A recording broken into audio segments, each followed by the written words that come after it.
Literature is a way of enhancing our vision of reality.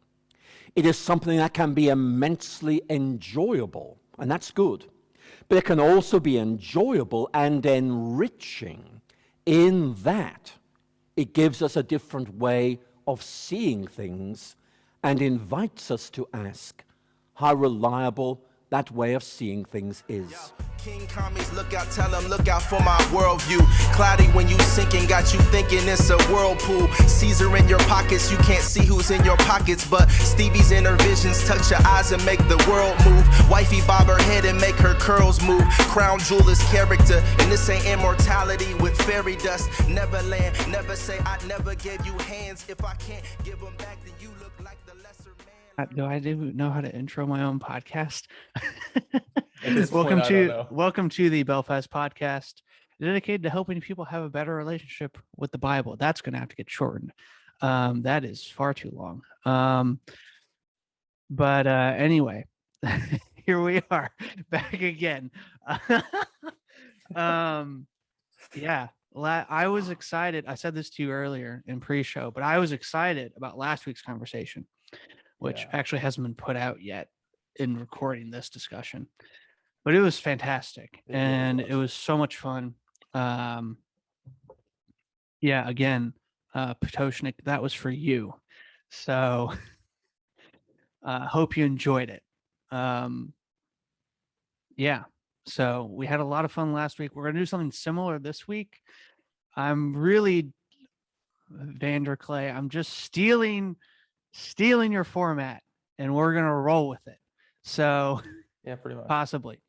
Maybe not every episode, because I do like some of the older ways in which we did things, which we would take a paper you wrote or paper I wrote, or passages from certain things and just discuss them. But I think interacting with some content helps provide a little bit more flavor, especially something like what we're discussing today is very broad. And last week was very focused on a specific thing said in a specific video that we both were interested in. Yeah. So I like having a little bit more leeway in what we interact with, rather than just like, oh, I wrote this paper on this subject, let's discuss it. Well, and you and I are constantly listening to podcasts and YouTube videos, and so this is a good way for us to also cite some of our sources. I think as we talk, and I think you might have said this 2 podcasts ago. That way people know that we're not just making stuff up. We're not just 2 guys who are sitting here saying what we want to say, but we actually have some kind of pre-thought going into this. And all right.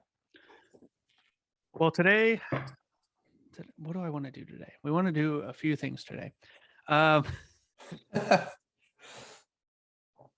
was talking, full disclosure, we were talking for a minute off before we started recording about where we're going to go today with some of this content. And I was even unsure of exactly how it was going to happen then. So I'm not as prepared as I was last week. It's not as succinct as it was last week as far as direction goes.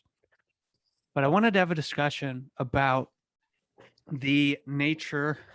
All right, so to frame it in some of the discussion we've had on the podcast, we talked a few weeks ago about the art of biblical interpretation, or interpreting the Bible as art in the Augustine sense. We used other examples of pop culture in assisting our interpretation of the Bible as art, because within that hermeneutical frame of interpreting the Bible as art is the assumption that the Bible is doing artistic things or it's doing literary things. And for any of you who are familiar with why this podcast even started would know that I'm a huge fan of C.S. Lewis. And McGrath ended up writing, this was a few years ago now, but he ended up writing the biography that landed on the 50th anniversary of Lewis's death. And in a lecture he gives on the life of C.S. Lewis, he talks about Lewis's view of the purpose of literature. And I thought, with all this talk about the Bible as literature, even in other videos I make about reading the Bible as fiction,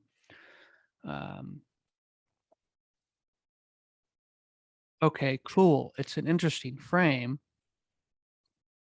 but on a grander scale, how are we to view the purpose of literature? And so that's what I want to discuss today, and some of the implications of certain ways in which we interact with them, with literature at large. And then also what it means for literature to be religious is something that's also baked into our discussion here, just in terms of context and content. So we're going to start.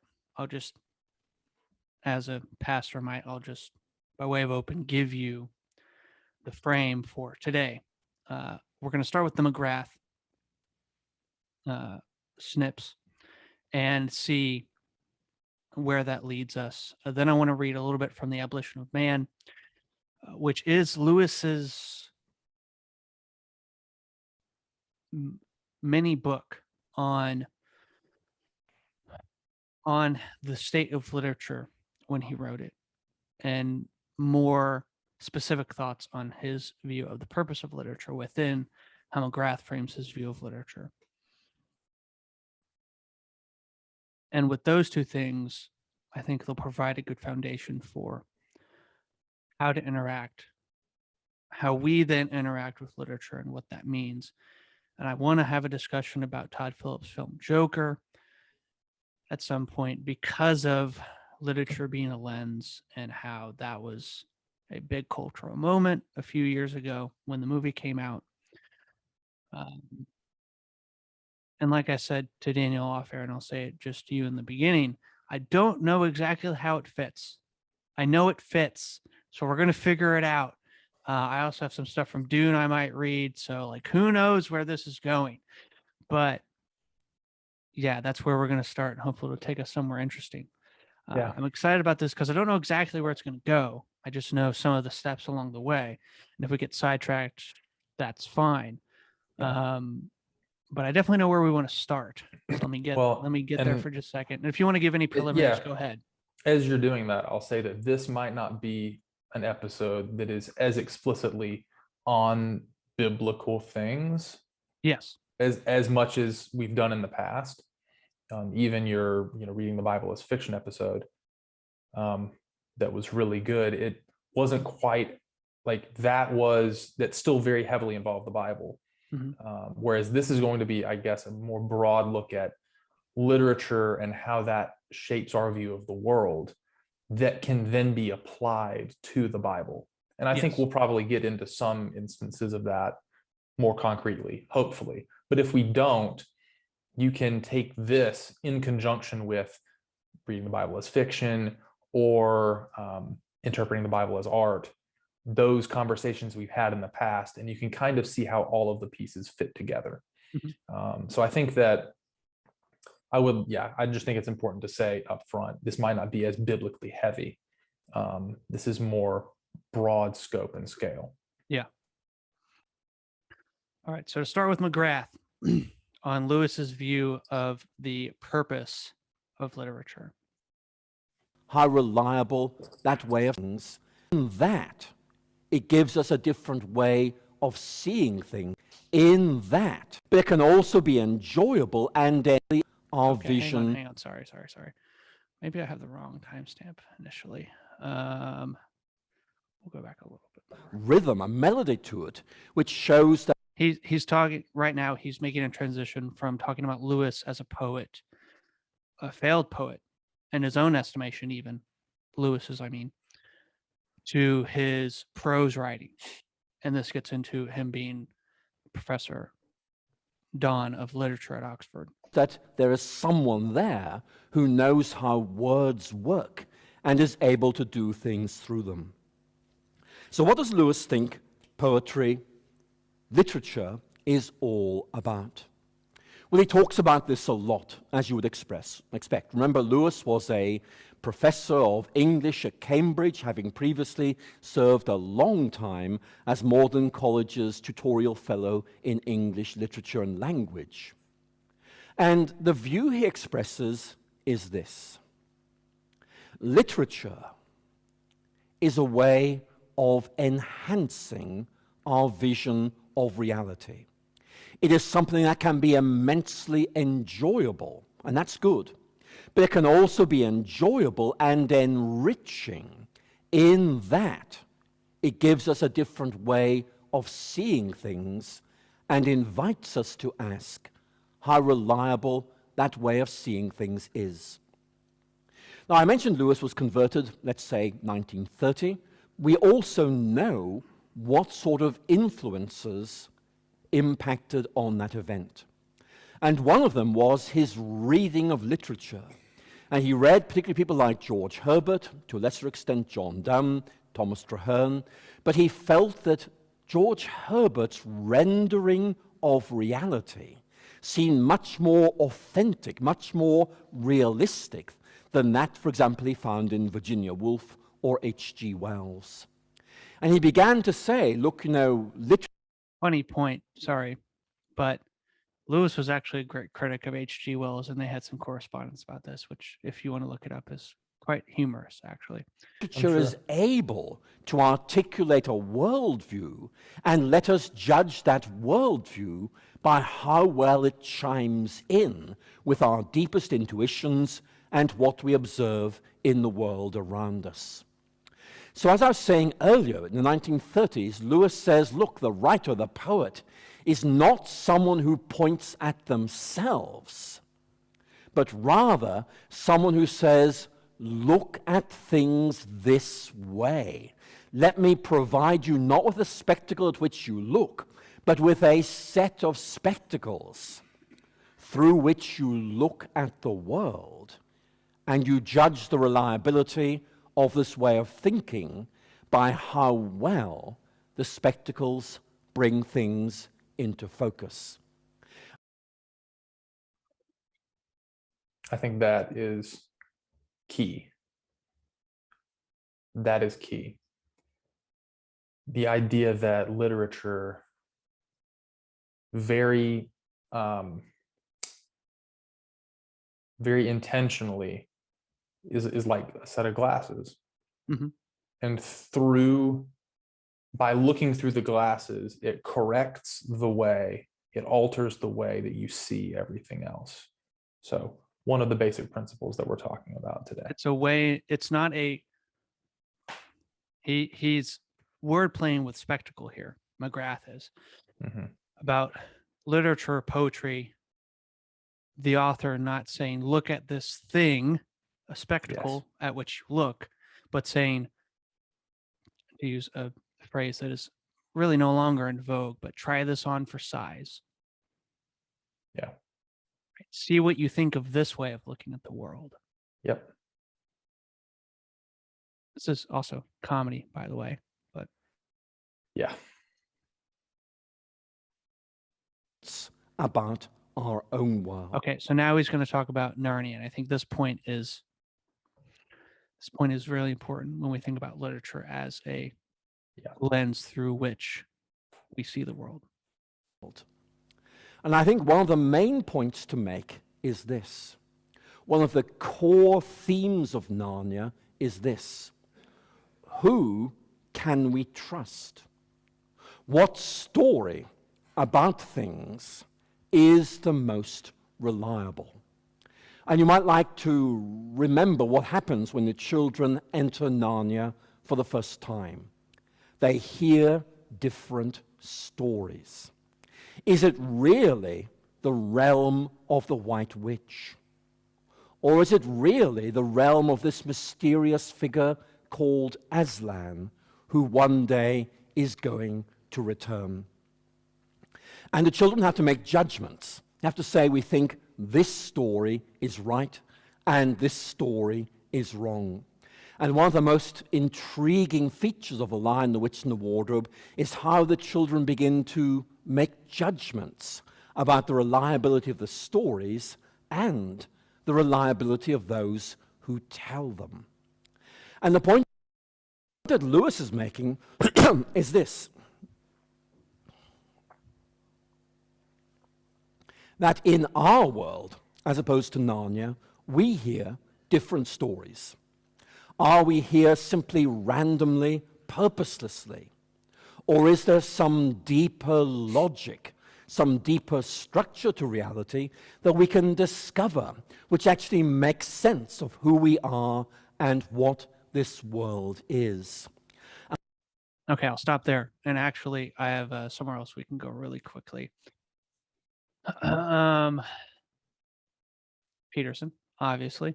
On that last point about, is there an underlying structure that we hear, or are they just random stories or narratives?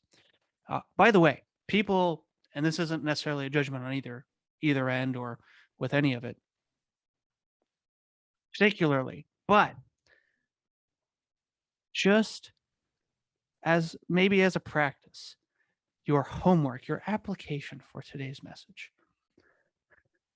Throughout this next week, pay attention to how much you hear in the news and in other places the word narrative. I'll take it a step further. Pay attention to the narratives that are built, even when the word narrative is not used, and how you interpret those narratives, because how you interpret those narratives can tell you a lot about the spectacles that you are using to view the world. Yeah, well, there's not much difference between Gandalf and who's the wizard in Harry Potter? Dumbledore. They could be the same guy. It's right. This is one of the points I would disagree with him on. Yes, they're similar in what he's going to get into, archetypal structures, but as specific characters in a story, they're actually very different. But Yeah. you also need Silmarillion context to understand some of that. Yeah. But anyway, his point still stands with what he's going to make in a minute. Yeah. But yeah. So for those of you who might think I never disagree, for those of you who think I might never disagree with Peterson, well, there's one. Right, right. And so, well, that is precisely the indication of the existence of an archetype. It's like, and a movie, one time a student asked me, well, if there are these archetypes, why don't we just tell the archetype over and over? Why do we need fiction, for example, which is like a bridge? If there's individuals here and the archetype is up here, you know, at a high level of abstraction, fiction sort of fills the gap between them. And so what you want is a story that's archetypal so that you understand its basic structure, but you want enough variation and specificity so that it's new and interesting and also applicable to you. So you have to humanize the archetype to some degree, otherwise it's so abstract you can't relate to it. And good stories really do that. They bridge the gap, and some of them are more personal and less archetypal, but if they're completely non-archetypal, there's nothing about them that captures you. It doesn't have any force. And then if it's too archetypal, well, it gets to be too abstract and you can't relate to it. So good fiction writers and good purveyors of dramatic entertainment, we think about it as entertainment, are really good at occupying that middle position. So, yeah. And they reveal the archetype through the individual. That's one way of thinking about it. And that keeps it fresh. And you know, one of the things that Jung pointed out too was that you're going to be manifesting archetypal patterns of behavior in your life whether you know it or not.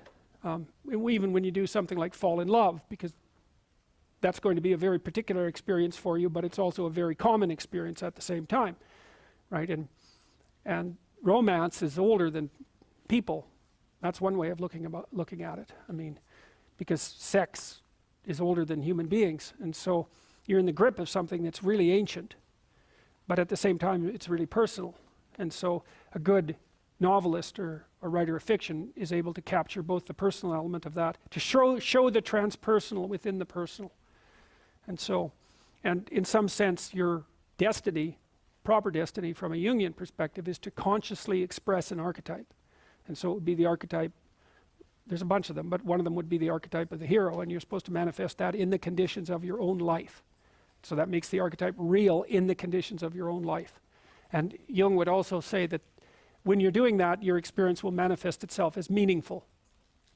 And so it's because in some sense you're acting in accordance with your deepest instincts, technically speaking, right? You're acting out what it means to be human in the world, and you're going to find that meaningful.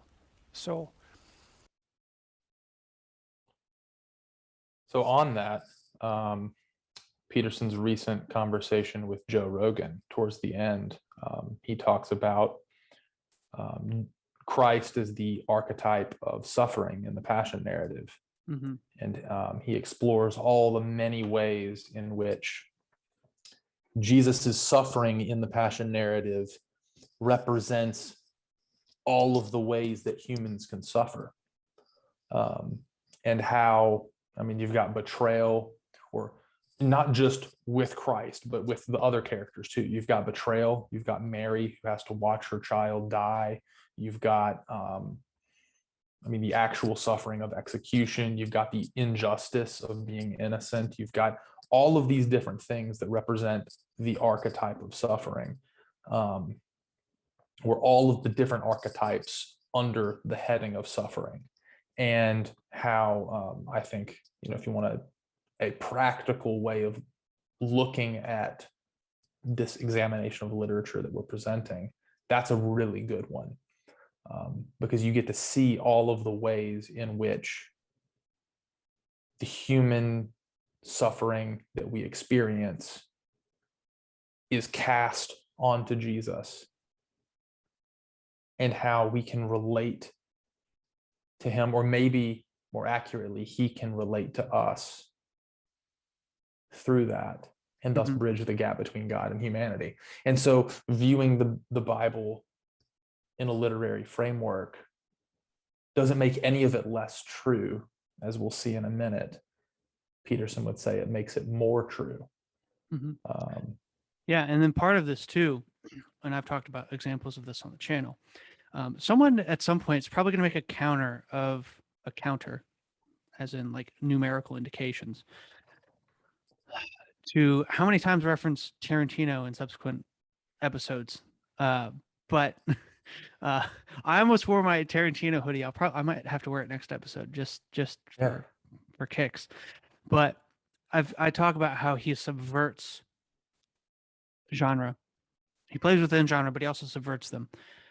Part of that is also subverting certain, you could say, archetypes. An example of that would be Dune, that's up on my bookshelf, right?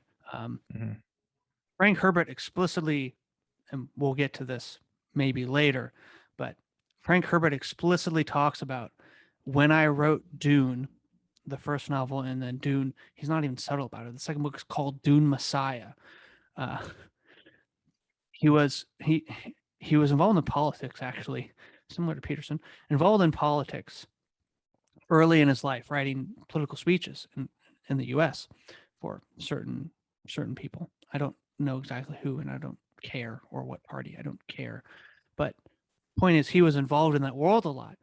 And as he wrote Dune, he said, what I kind of wanted to express was, maybe big, giant, charismatic leaders need to come with a warning label. Yeah. And in so many ways, even if you just read the first book, now granted, you need to read the second one to get the flip. Herbert is using the Messiah archetype in, like, what I can get into later, very like Christian ways. But you also got to keep in mind,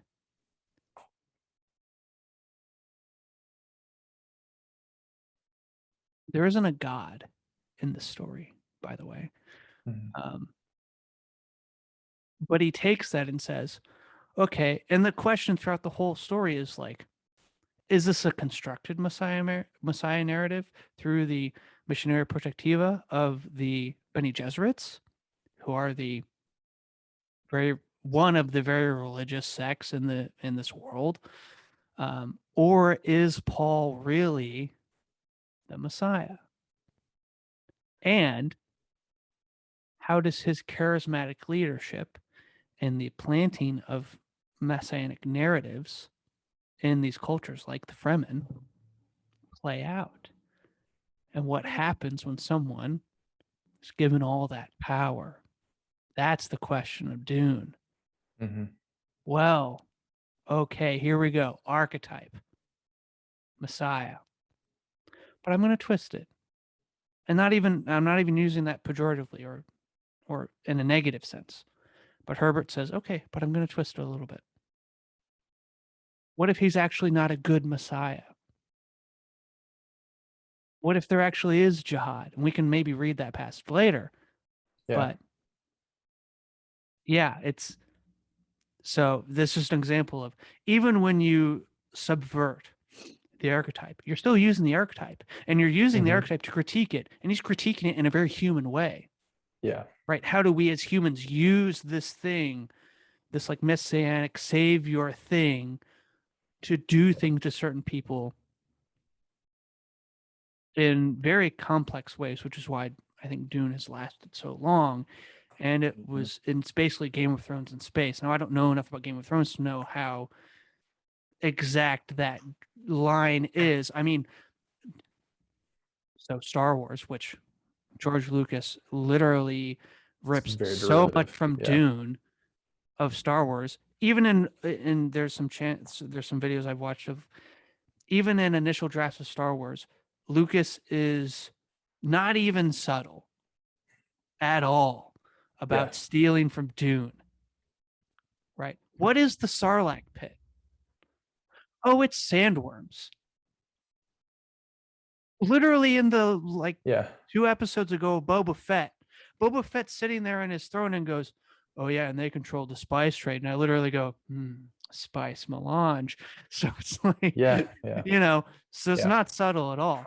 But you could take that and say, okay, Herbert is like turning this Messiah narrative and critiquing it in certain ways, and how it's used in politics, in religion, in all these ways. And Lucas just takes the traditional Messiah story and just tells it in Luke Skywalker. Yeah. It is not that either of them, I would say Star Wars is definitely a less complex story than Dune. Yeah. But Star Wars is also not trying to critique Messiah narratives. Yeah. Yeah. So, and so, I mean, to bring this back to our larger point, right? That becomes a possible lens that we can use to look at the world, right? This critique of the Messiah narrative. How do we let the chosen ones, those charismatic leaders, they don't even have to be that charismatic. Yeah. Look at Donald Trump. Yeah. Yeah.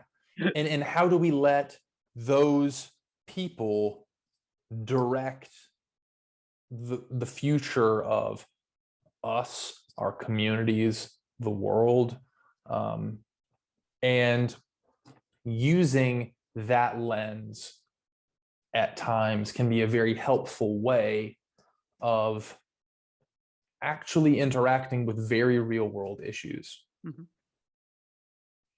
So yeah, sorry, that was a big rant I didn't necessarily plan on making, although I've been thinking about those correlations quite a bit. So the point is, Herbert's still telling a very archetypal story. He's just subverting it in certain ways to make a specific, and literally out of his own mouth, I think that charismatic leaders need to come with warning labels. Critique.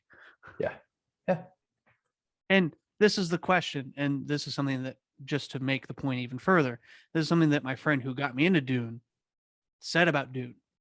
He said, I've never read a series where every book I read changes how I looked at the previous book. And the question that you get asked in reading Dune is, and especially with all the other things that happen later, now we can debate about the Golden Path and the God Emperor and all this stuff that is maybe for another time in another channel or another whole nother thing. But is Paul really a villain? Even in the bad things he does, how villainous is he? We'll get back to that later. Yeah. And see, I don't know. I haven't read Dune yet. I know I was making references to super specific things. Yeah, that you're it's on my short list. I don't know.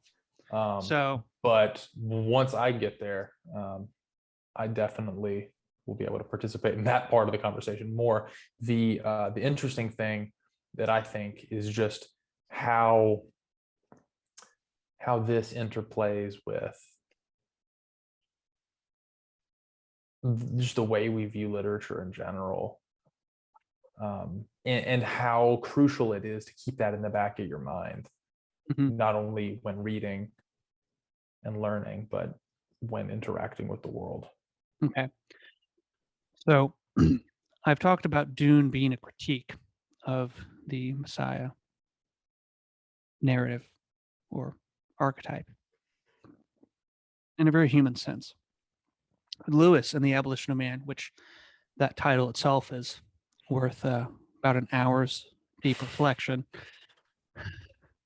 talks about, in the first chapter, talks about what happens when literature no longer becomes a primary exercise in ways at which to view the world, but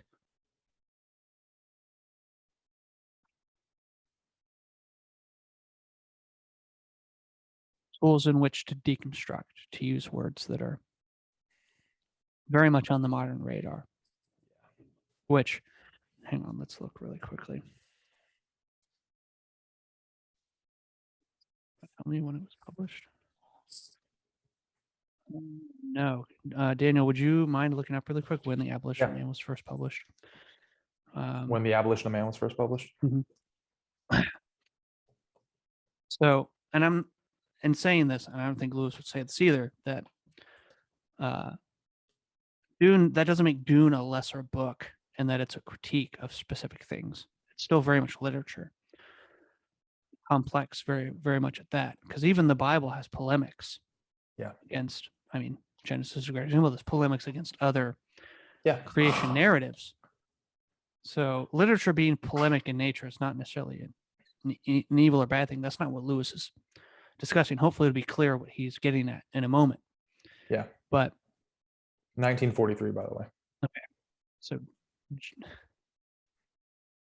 43. So that was 20 years before. So yeah. Okay. So it's what, 80 years old? Yeah. Okay. Just let's just listen to what he has to say. But point is, polemics aren't a bad thing. But let's say when the nature of, and he's going to talk specifically about teaching literature, become only a way in which to see through what everyone's doing. So not to see, but to see through. I hope that differentiation makes sense. Things get very dangerous very quickly. So Lewis says, and this is the beginning of chapter 1. Chapter 1 is called Men Without Chests. And we'll get to what that means here in a bit. He says, I doubt whether we are sufficiently attentive to the importance of elementary textbooks. This is why I've chosen at the starting point of these lectures a little book on English intended for boys and girls in the upper forms of school. I do not think the authors of this book, there were 2 of them, intended any harm, and I owe them, or their publisher, good language for sending me a complimentary copy. At the same time, I shall have nothing good to say of them. He's so English. Here is a pretty predicament. I do not want to pillory 2 modest practicing schoolmasters who were doing the best they knew, but I cannot be silent about what I think the actual tendency of their work. I therefore propose to conceal their names. I shall refer to these gentlemen as Gaius and Titius, and to their book as the Green Book. But I promise you there is such a book, and I have it on my shelves. In their second chapter, Gaius and Titius quote the well-known story of Coleridge at the waterfall. You remember that there were 2 tourists present. The one called it sublime and the other pretty. And that Coleridge mentally endorses the first judgment and rejects the second with disgust. So it is sublime and not pretty. To continue, Gaius and Titius comment as follows. When the man said, "This is sublime," he appeared to be making a remark about the waterfall. Actually, he was not making a remark about the waterfall, but a remark about his own feelings. What he was saying was, I really have feelings associated in my mind with the word sublime, or shortly, I have sublime feelings. End of quote of Gaius and Titius. Here are a good many deep questions settled in a pretty summary fashion. But the authors are not yet finished. They add, quote, this confusion is continually present in language as we use it. We appear to be saying something very important about something, and actually we are only saying something about our own feelings, end quote. Lewis continues, before considering the issues raised by this momentous little paragraph, designed, you remember, for the upper forms of school, we must eliminate one mere confusion into which Gaius and Titius have fallen, even on their own view, on any conceivable view, that the man who says this is sublime cannot mean I have sublime feelings. Even if it were granted that such qualities as sublimity were simply and solely projected onto things from our own emotions. Yet the emotions which prompt the projection are the correlatives, and therefore almost the opposite of the qualities projected. The feelings which make a man call an object sublime are not sublime feelings, but feelings of veneration. I'll read that again. If it were granted that such qualities as sublimity were simply and solely projected onto things from our emotions, yet the emotions which prompted the projection are the correlatives, and therefore almost the opposites of the qualities projected. The feelings which make a man call an object sublime are not sublime feelings, but feelings of veneration. If this is sublime is to be reduced at all to a statement about the speaker's feelings, the proper translation would be, I have humble feelings. If the view held by Gaius and Titius were consistently applied, it would lead to obvious absurdities. It would force them to maintain that you are contemptible means I have contemptible feelings. In fact, that your feelings are contemptible means my feelings are contemptible. But we need not delay over this, which is very pointus osorium of our subject. It would be quite unjust to Gaius and Titius themselves to emphasize what was doubtless a mere inadvertence. I'm going to read. So do you have any comments so far? I have one more paragraph for this section. You finish it off and then we can talk. Because he's rounding out his point here. Yeah. The schoolboy who reads this passage in the Green Book, the one about the waterfall being sublime or not sublime, or feelings of sublimity, mere projections. The schoolboy who reads this passage in the Green Book will believe two propositions. Firstly, that all sentences containing a predicate of value are statements about the emotional state of the speaker. And secondly, that all such statements are unimportant. It is true that Gaius and Titius have said neither of these things in so many words. They have treated only one particular predicate of value, sublime, as a word descriptive of the speaker's emotions. The pupils are left to do for themselves the work of extending the same treatment to all predicates of value, and not the slightest obstacle to such extensions is placed in their way. The authors may or may not desire the extensions. They may never have given the question 5 minutes serious thought in their lives. I'm not concerned with what they desire, but what the effect of their book will certainly have on the schoolboy's mind. In the same way, they have not said that judgments of value are unimportant. Their words are that we appear to be saying something very important, when in reality we are only saying something about our own feelings. No schoolboy will be able to resist the suggestion brought to bear upon him by the word only. I do not mean, of course, that he will make any concession, any conscience inference from what he reads, to a general philosophical theory that all values are subjective and trivial. The very power of Gaius and Titius depends upon the fact that they are dealing with a boy who thinks he is doing his English prep and has no notion that ethics, theology, and politics are all at stake. It is not a theory put into his mind, but an assumption, which 10 years hence, its origin forgotten and its presence unconscious, will condition him to take one side in a controversy which he has never recognized as a controversy at all. The authors themselves, I suspect, hardly know what they are doing to the boy and cannot know what is being done to him.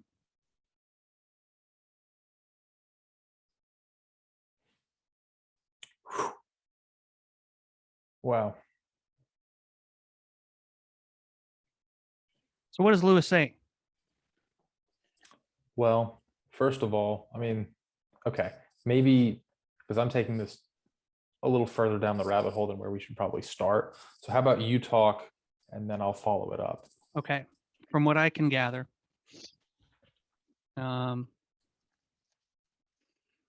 have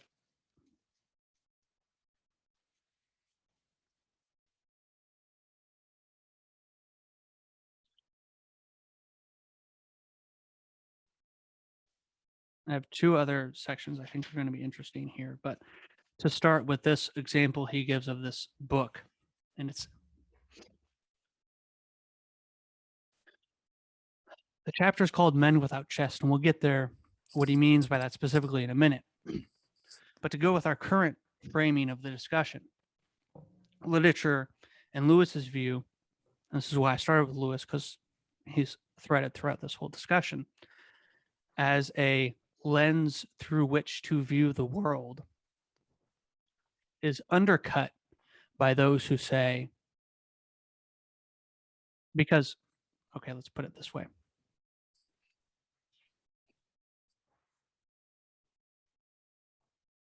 He's undercutting the spirit of cynicism, which we talked about earlier, in the sense that those who are deconstructionists and cynics would say, oh, I really see what you're doing there. You thought that the waterfall was sublime, that it was magnificent, that it had these certain qualities of subliminality. Sure. Is that how you? I don't know. Anyway, you thought it had these certain qualities that made it sublime, but really, those are just your feelings about the waterfall. It says nothing objective about the waterfall. And I don't know if I'm going to get there later, but, and he's so good with just these, man. Correct. Yeah. Lewis could have been well, he wanted to be a poet for a long time. This is why he's good at these things. Mm-hmm. He talks about when you make a statement that the shoe fits, you are not just making a statement about the shoe, but saying something about the foot. Mm-hmm. Oh, I see what you're doing there. You're just talking about how you feel about the waterfall. It's no statement actually about the waterfall itself. So if literature is a lens through which to view the world, which to see these things and then judge the view of that, and this is why that the consignment by McGrath is so important about the reliability of that view on the actual world. And then again, you could ask, what do you mean by actual world? But this, anyway, there is no, in this view of Gaius and Titius in the Green Book, there's no actual world. It's all our projections on the world. Mm-hmm. That's what Lewis is fighting. Yeah. There is no world. There is just the lens. Yes, that's a good way to say it. And what Lewis is saying is there is a world and there is a lens. And these things are somehow in an interplay. And it's important to keep both in mind, because if you throw the world out and you just keep the lens, then what you've really done, and he walks through this progression quite nicely, right? 10 years down the road, this boy who was told the waterfall wasn't sublime, that was this man's reaction to the waterfall, because the waterfall, it can't be sublime, it's subjective. You start from that point and you walk all the way up to 10 years later. This now man is engaged in politics, religion, civility in general. And all he sees is other people projecting themselves, and he doesn't see anything that actually is. And what now you have is an absolute relativist. Mm-hmm. And to quote an agnostic friend of mine, absolute relativism is absurd.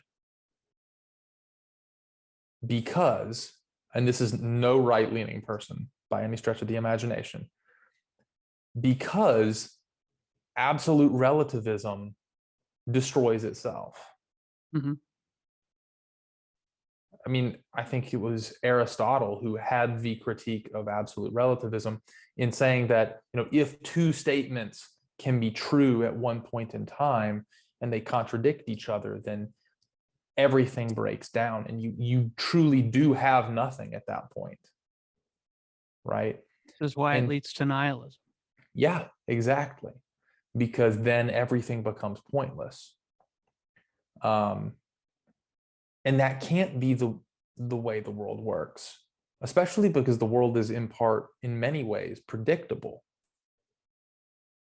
Right? The predictive, do what? To use Peterson's word from earlier, and something that Peugeot talks about all the time, there's patterns. Yeah. Deep patterns. And you don't have patterns without substantiality. You just don't. And to make to connect those two, it's the rejection of that kind of pattern that is in the phrase, oh, well, no, he just had feelings of sublimity. Mm-hmm. Yeah. And the pattern here, right, is if this man sees another waterfall that is similar, or another, let's say, mountain range, or beautiful pasture, he has those same feelings of sublimity. That's a pattern. And that pattern represents something that is not just the lens, but it's also the world. And those things are in interplay. And so a magnification of either the lens or the world at the expense of the other doesn't create a constructive framework, to go back to a phrase we use in our conversation on Augustine and the Bible as art. It doesn't create a constructive framework for viewing the world. Mm-hmm.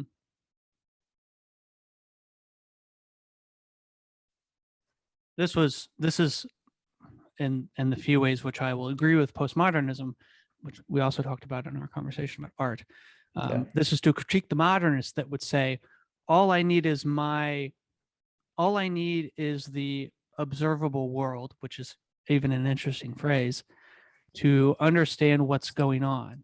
Mm-hmm. And it's no, but there's also an observer. This goes back to the question, and this is a fun question to ask people.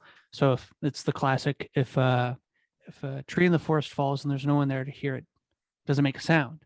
Yeah. Well, okay. So so Illmind, who's a great producer in the hip hop community, used that for, it's one of my favorite like short snips he has on Instagram, but he uses that phrase with a meetup he has with a bunch of, guys who are trying to get into music production. Mm-hmm. And he says, people always say, is there a tree in the forest that falls? Does anybody hear it? And he goes, well, yeah, all that heat that you have that's just sitting on your hard drive. Well, if no one hears it, does it really matter? Yeah. And that's the answer. If a tree falls in the forest, does it make a sound if there's no one there? And I think the correct answer is it doesn't matter. Yeah. Because one, no one was there to, I mean, you can describe this in the completely scientific, objective way, right? It made airwaves move, right? Or But you they can never hit describe any this, ears. but they So- never hit any ears. And so then you can describe this from the opposite perspective, right? Well, it never hit the eardrums. And so because it never hit any eardrums, the sound wasn't received, so it didn't make a sound. But, and right, this goes back to the larger point that we're making here. Both the lens and the world are required. Because if you don't have both, you're missing a crucial part of how the world functions. So you need both the hearer and the tree. So like you said, it doesn't matter because no one was there anyway. Mm-hmm. Yeah. So to move on, Lewis makes the point that we're a similar point, if not the same point that we're making right now. He says, until quite modern times, all teachers and even all men believe the universe to be such that certain emotional reactions on our part could be either congruous or incongruous to it. Believed, in fact, that objectives did not merely receive, but could merit our approval or disapproval, our reverence or our contempt. The reason why Coleridge agrees with the tourist who called the cataract sublime and disagreed with the one who called it pretty was, of course, that he believed inanimate nature to be such that certain responses could be more just or ordinate or appropriate to it than others. And he believed correctly that the tourist thought the same. The man who called the cataract sublime was not intending simply to describe his own emotions about it. He was also claiming that the object was one which merited those emotions. But for this claim, there would be nothing to agree or disagree about. To disagree with this is pretty, if those words simply describe the lady's feelings, would be absurd. If she had said, I feel sick, Coleridge would have replied, no, I feel quite well. When Shelley, having compared the human sensibility to an Aeolian lyre, goes on to add that it differs from a lyre in having a power of internal adjustment, whereby it can accommodate its chords to the motions of that which strikes them. He assumes the same belief. Can you be righteous? Asked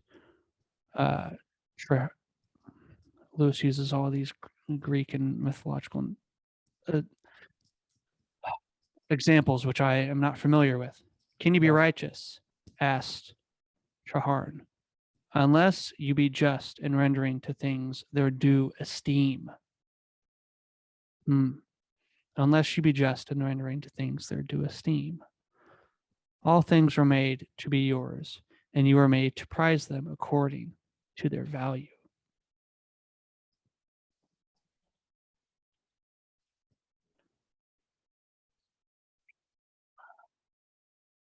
So an interesting thought there is ideas of value, they inherently posit something objective, or at least loosely objective, about the thing being talked about, right?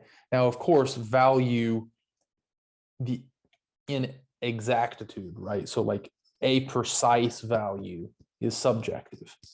So if you want to talk about just the economy for a second, the value of a piece of candy at the gas station, that's subjective in the sense that there are a lot of inputs that go into making that value.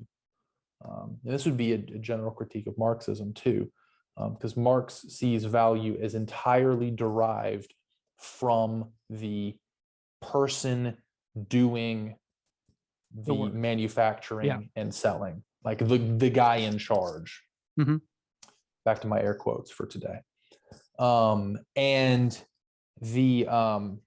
what Marx misses out on is that value isn't just derived from that. Value is derived from how hard and expensive it is to get the resources, how expensive it is to put those resources together into a cohesive whole, and then get that cohesive whole to the person willing to exchange money for it. And so the value has to be greater at or greater than the pieces of the thing. The pieces of the thing, because then you're at a loss, right? You lose money on the transaction. And so it's not, value isn't subjective. It's not. It's a very objective thing, right? Because if you go to the flip side, now there are like subjective pieces to it, and this would be the flip side, right? Things are as valuable as consumers are willing to pay for them, monetarily speaking, right? But they can never go below that threshold. Otherwise, there's an imbalance, right? So I could pay $5 for a candy bar if I value the candy bar that much. But I can never pay under $1 for the candy bar. Otherwise, the person producing the candy bar can no longer produce candy bars, right? And so that's the balance of objective and subjective, right? That's the balance of doing art, like we talked about. And that's the balance of the lens and the world. Correct.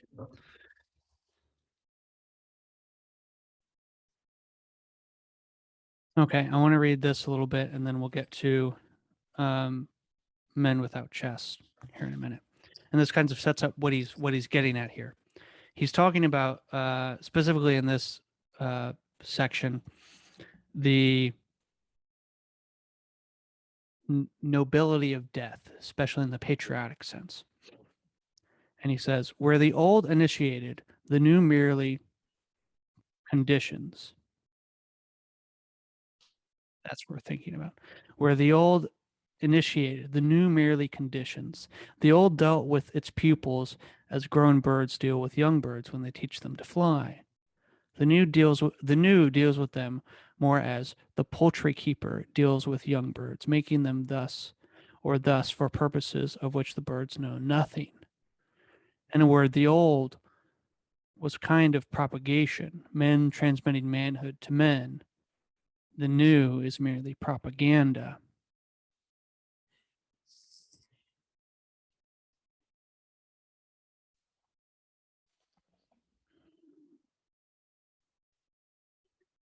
This is the end of the chapter. The operation of the Green Book and its kind is to produce what may be called men without chests. It is an outrage, and they should be commonly spoken. It is an outrage that they should be commonly spoken of as intellectuals. This gives them the chance to say that he who attacks them attacks intelligence. Lewis would call that a bulverism. It is not so. They are not distinguished from other men by any unusual skill in finding truth or any virginal ardor. That is such a great phrase. They are not distinguished from other men by any unusual skill to find truth or any virginal ardor to pursue her. Indeed, it would be strange if they were. A preserving devotion to truth, a nice sense of intellectual honor, cannot be long maintained without the aid of a sentiment which Gaius and Titius could debunk as easy as any other. It is not exercise of thought, but defect of fertile and generous emotion that marks them out. Let me read that again. It is not excess of thought, but defect of fertile and generous emotion that marks them out. Their heads are no bigger than the ordinary. It is the atrophy of the chest beneath that makes them so. And all the time, such is the tragi-comedy of our situation, we continue to clamor for those very qualities we are rendering impossible. This was written 80 years ago, okay? Keep this in mind. Yeah. At all the time, such is the tragic comedy of our situation. We continue, and we'll get back to this, we continue to clamor for those qualities which we are rendering impossible. You can hardly open a periodical without coming across a statement that what our civilization needs is more drive or dynamism or self-sacrifice or creativity. And a sort of of ghastly simplicity, in a short of ghastly simplicity, we remove the organ and demand the function. Men without chests. We make men without chests and expect them virtue and all right, I'm going to read that again, partially because I'm slipping over it, but partially because it's so important. You can hardly open a periodical without coming across a statement that what our civilization needs is more drive or dynamism or self-sacrifice or creativity. In a short of ghastly simplicity, we remove the organ and demand the function. We make men without chest and expect of them virtue and enterprise. We laugh at honor and are shocked to find traitors in our midst. We castrate and bid the gildings be fruitful.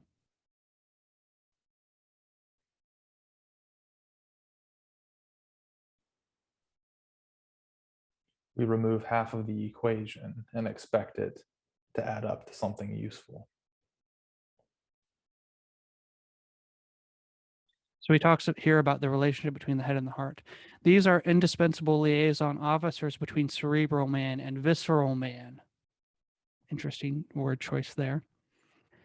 To continue, it may even be said that it is by this middle element that man is man, the chest.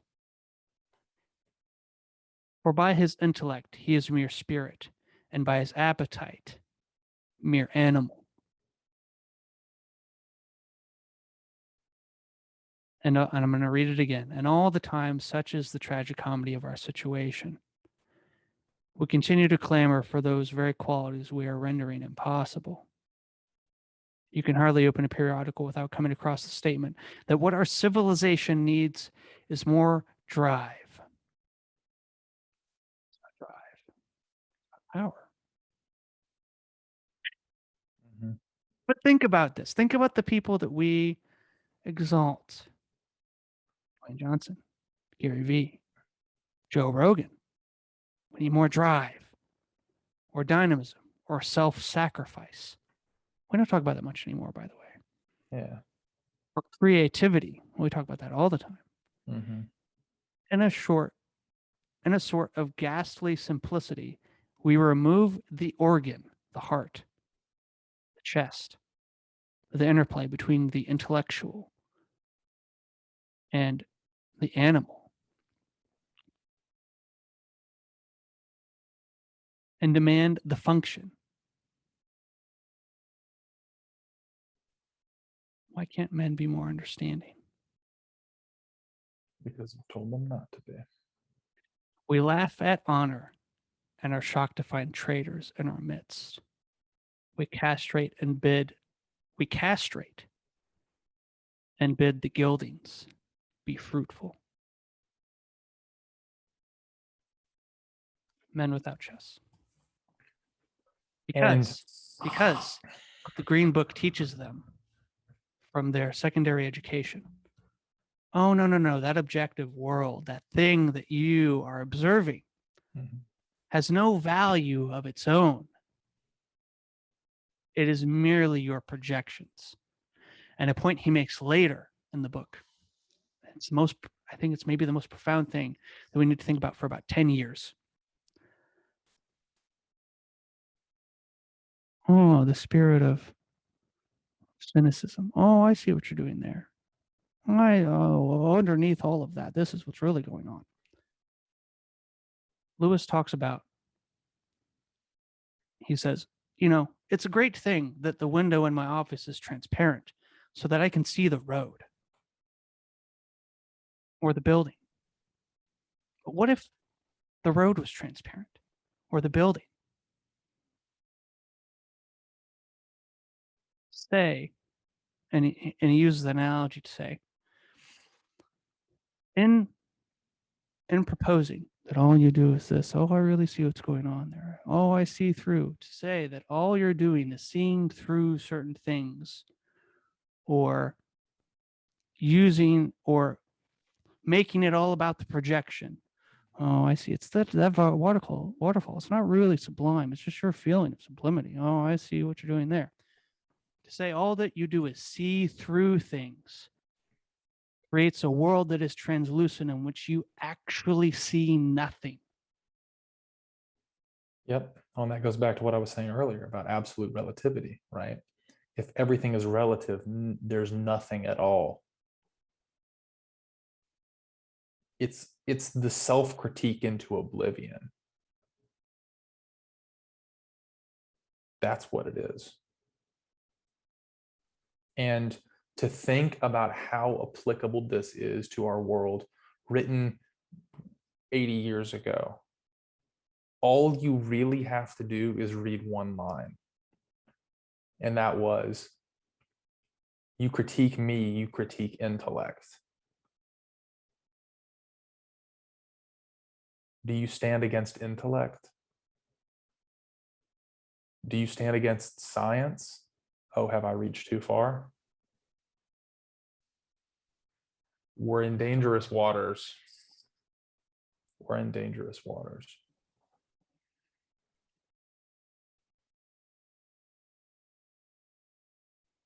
See, but Daniel, that's not my experience. That's not how I project onto the world. So evidently, someone's wrong here. Well, and that was what I was, again, saying earlier, right? That's not your experience. That's not your projection of the world. But what if that's somebody else's projection of the world? Then these two things can't both be simultaneously valid projections, can they? And if they can, then all we have is a translucent world. Correct. And I'll ruffle some feathers possibly with this statement. Although this isn't my idea. I actually stole this from Schultz, he probably stole it from somebody else. Yeah. So and Vanderklay points this out too. Schultz and Vanderklay both say this same thing, which is interesting. We see this, we haven't said it explicitly in this moment, but I will here. We see this in the racialization of everything in our politics now. Oh, all I need as Fox News is on my panel to be Candace Owens. Mm-hmm. Because if the game that's set up is the racial category of X is attributed to this other thing, then all I have to do is find someone of that same category that says something opposite Mm-hmm. to disprove, and I'll say that in big air quotes, Yeah. what the other person said.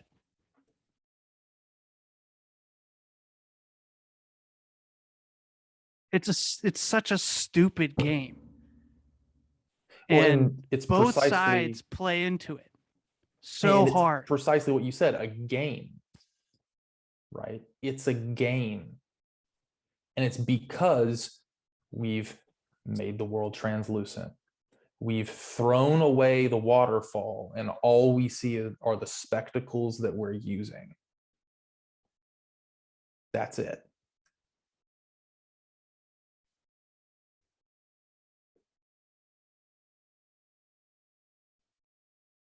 And at the bottom of it, we end up with nothing. And to take it a step further, then we wonder why society as a whole is so confused and everyone is depressed and anxious. It's because we have taken away the very ground we stand on.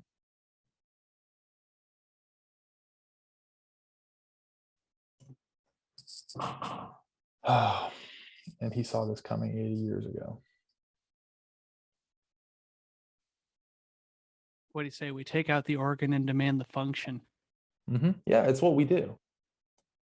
Well, and we reject a sexual ethic, and then we expect men to behave well towards women, and vice versa. Yeah. Right? We remove all standards of ethical behavior, and then we expect businessmen to do the right thing. or we remove any objectivity to gender categorization and expect everyone to fall in line. And this is the great Dave Chappelle bit, right?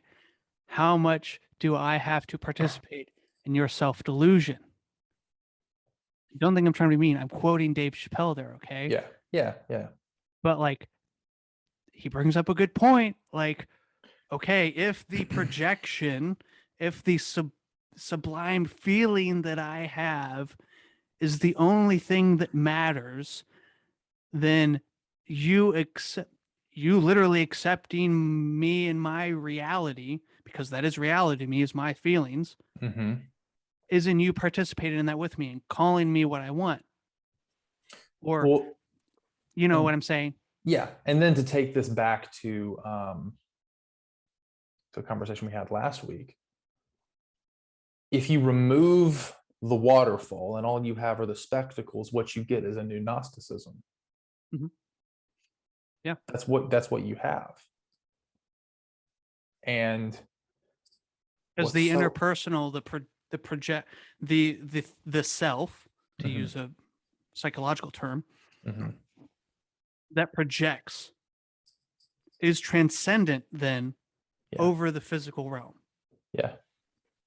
And all reality is about shedding the evil of materiality and becoming the true self. I mean, that was the Gnostic ideal, right? And what's so funny is I sat in class where liberal and conservative alike talked about embodiment and how we need more embodiment in our world today, and how the Gnostics completely throw away embodiment and being who I am in this world materially. And then we so easily give that away in our own modern context in removing the waterfall and only having the translucent world that we create for ourselves.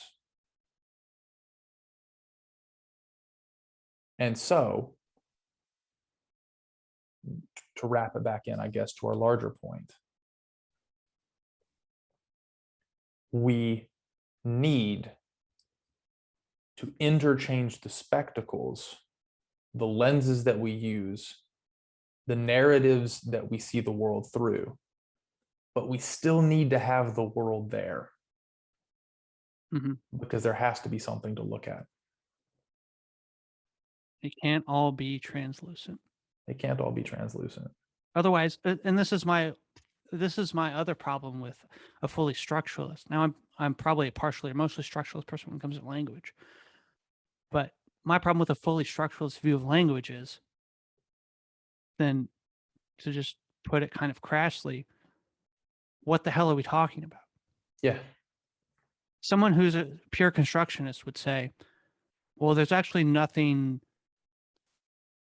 and this is where Peugeot gets really interesting, there's nothing chair-like about the thing I'm sitting in. Okay? And this is part of this interplay you're talking about here. There's nothing, the structuralists would say, well, there's no chairness in whatever that is. And I would say, no, there is. Because I'm sitting in it.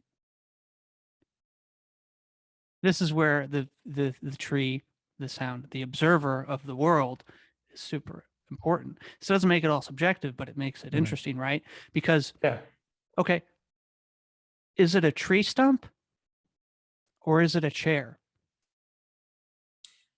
Is it a curb for cars or is it a seat? Is it a ledge?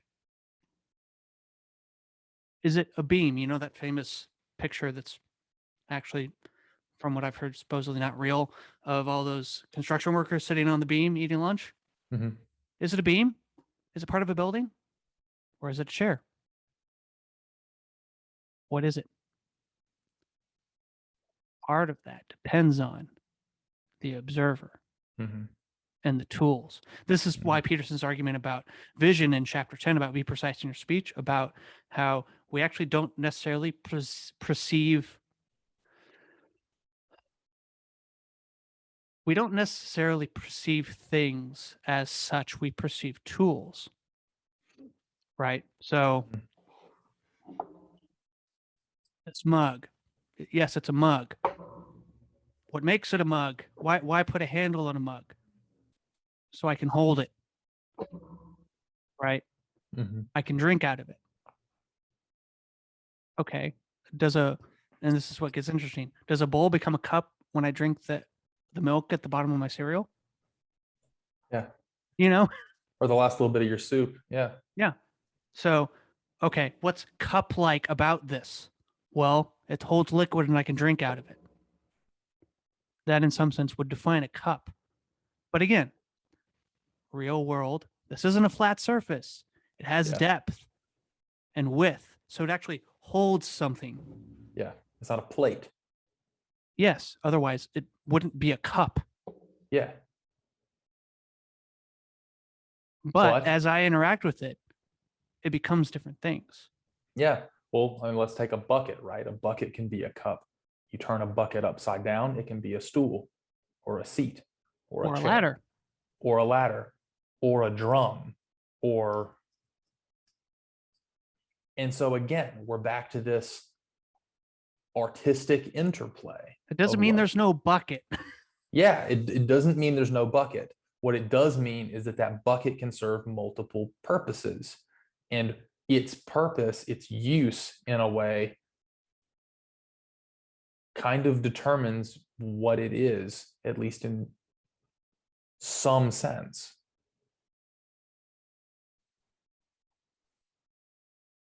Okay. I don't know any good transitions, but that was, yes. I think we've got Lewis pinned, at least for the first chapter. His argument, we understand it well.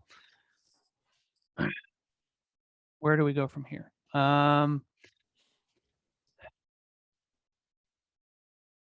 Well, I think, do you want to go anywhere specific from here? I don't necessarily have any connecting dots. Just so disparate ideas. The thing that I'm coming back to is the question that I think I phrased to you before we got on, is like, do we use the lens to inform the world, or the world to inform the lens?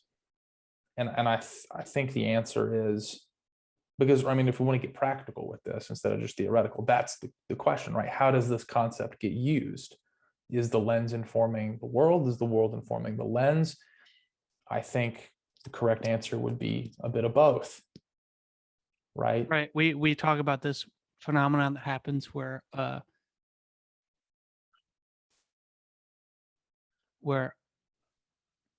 art informs life instead of life informing art. Trying to think of an example.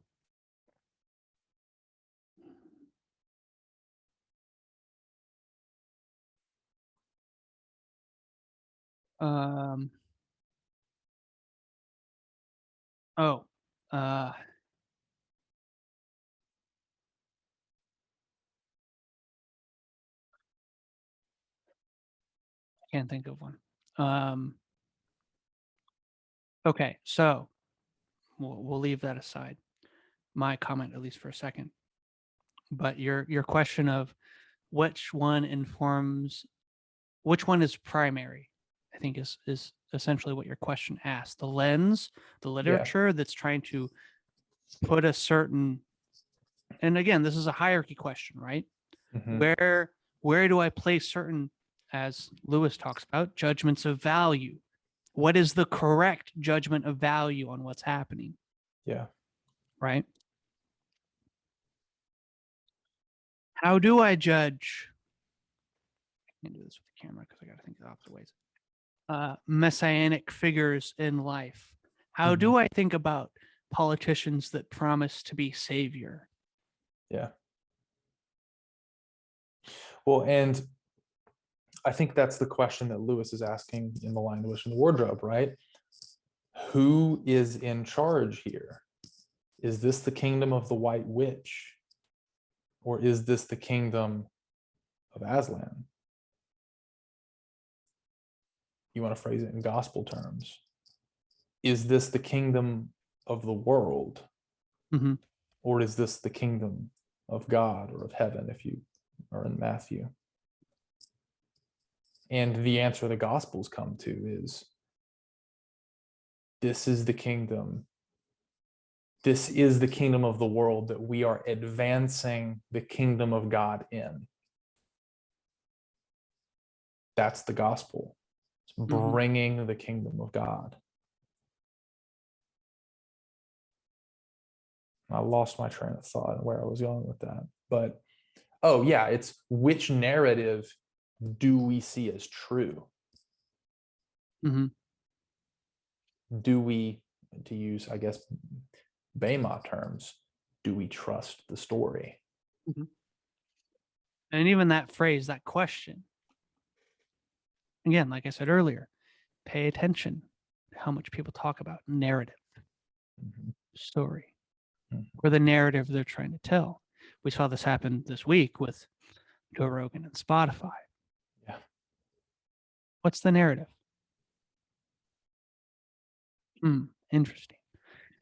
Anyway, I have somewhere that actually I thought might happen, but I wasn't necessarily planning on. But I think there's a great bridge to the conversation I want to have about, and I think this will help answer the question of which one takes preeminence and how do they interact, maybe is a better way to say it. How do we handle the tension between them? Yes, because I want to talk about Joker. I think it's going to be, yeah, at the level of your question, essential to address, an interesting one at that. To help us think about what Todd Phillips is doing, I think Peterson might help us a little bit more in talking about Dostoevsky. So I'll play what I can here, and I might edit some of it because I want to keep what's important. So yeah. We'll go to Peterson first and then to Todd Phillips. Goes above the norm. And so I would say with regards to fiction, if you take someone like Dostoevsky, who I think is a favorite of mine, by the way, I would highly recommend that you read all 5 of his great novels because... Okay, sorry, but I want to make this comment quickly. So we've talked about literature at large and fiction as a subset. And I think that's the transition I was trying to go for that I couldn't find. And we're about to get there. So what exactly, and here's the question Peterson's trying to answer, I believe, in giving us a lens to look at the world, how does fiction as a genre, as a style, do that? Because they are unparalleled in their psychological depth. And so if you're interested in psychology, Dostoevsky's the person for you. Tolstoy's more of a sociologist, but Dostoevsky, man, he gets right down into the bottom of the questions and messes around. Transformative reading. Anyways, Dostoevsky's characters, this character named Raskolnikov is a character in Crime and Punishment, and Raskolnikov is a materialist rationalist, I would say, which was a rather new type of person back in the 1880s, and he was sort of taken by the idea that God was dead and convinced himself that the only reason that anyone acted in a moral way, in a traditional way, was because of cowardice. They were unable to remove from them the restrictions of mere convention and act in the manner of someone who rose above the norm. And so he's tortured by these ideas. He's half starving. He's a law student. He doesn't have enough to eat. He doesn't have much money, and so, you know, he's not thinking all that clearly either. And in terms of Lewis, Raskolnikov, pure intellect, no heart. Got a lot of family problems. His mother's sick, and she can't send him much money. And his sister is planning to engage in a marriage that's loveless to someone who's rather tyrannical, who she hopes will provide the family with enough money so that he can continue in law school.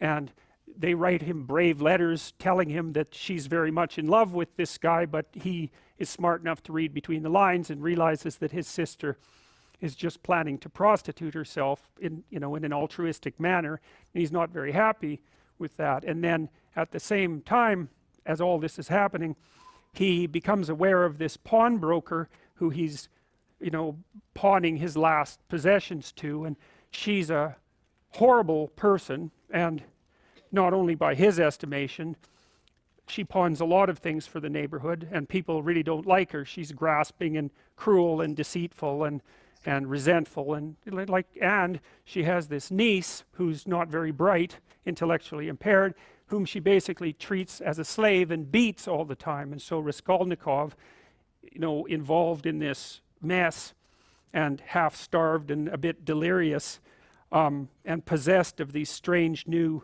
nihilistic ideas, decides that the best way out of this situation would be just to kill the pawnbroker, take her wealth, which all she does is keep it in a chest, free the niece, so that seems like a good idea.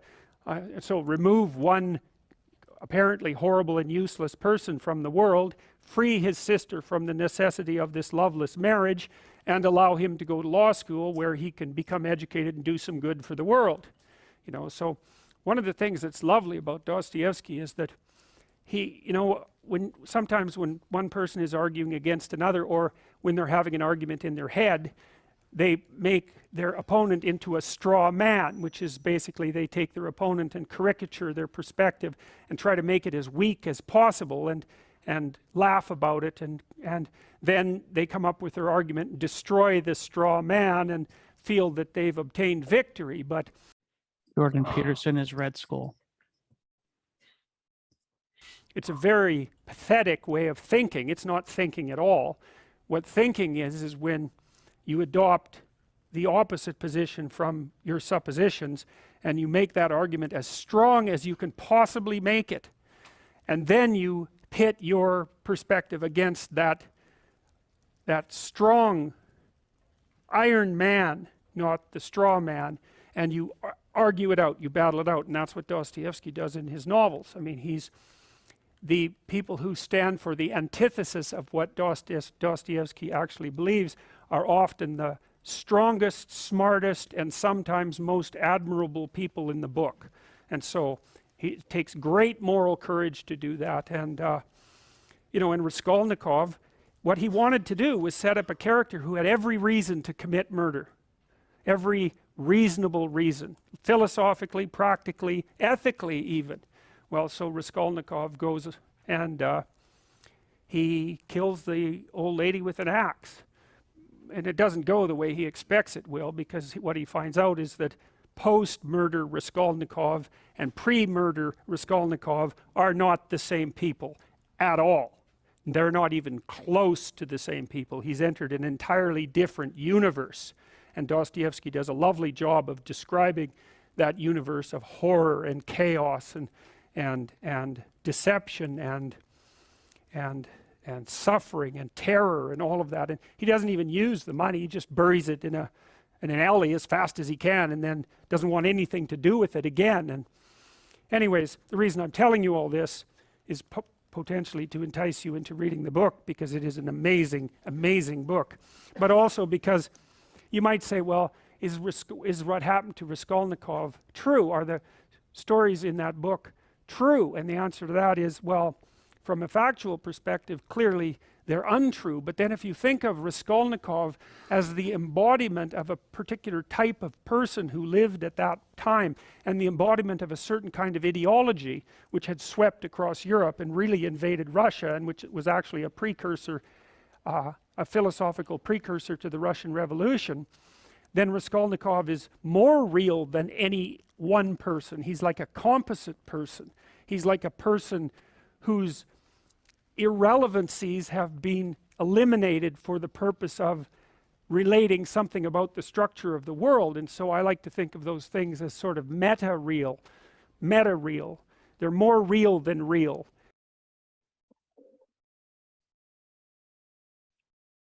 Okay. What does it mean for something, in this instance for Raskolnikov, to be the embodiment of a materialist atheist? Well, he's embodying a certain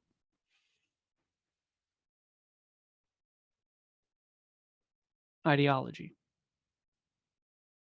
But he's and to go back to what Peterson said in the other lecture, so he's archetypal in the sense that he embodies an ideology, but he's specific in character, as motivation, as family, as personal desires.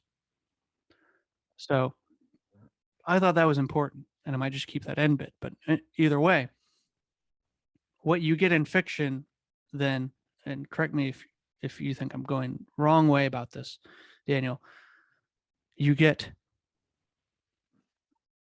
macro, so archetypal, let's use Paul Atreides, macro, Messiah figure. Yeah.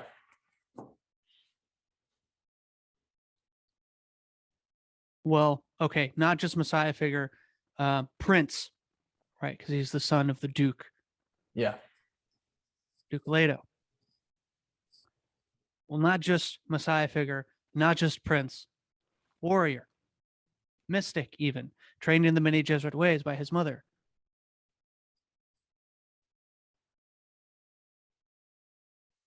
In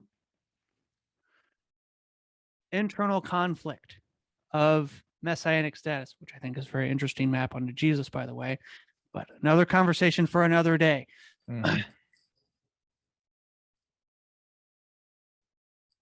All these archetypes, Messiah, Prince, warrior, mystic, distilled Paul Atreides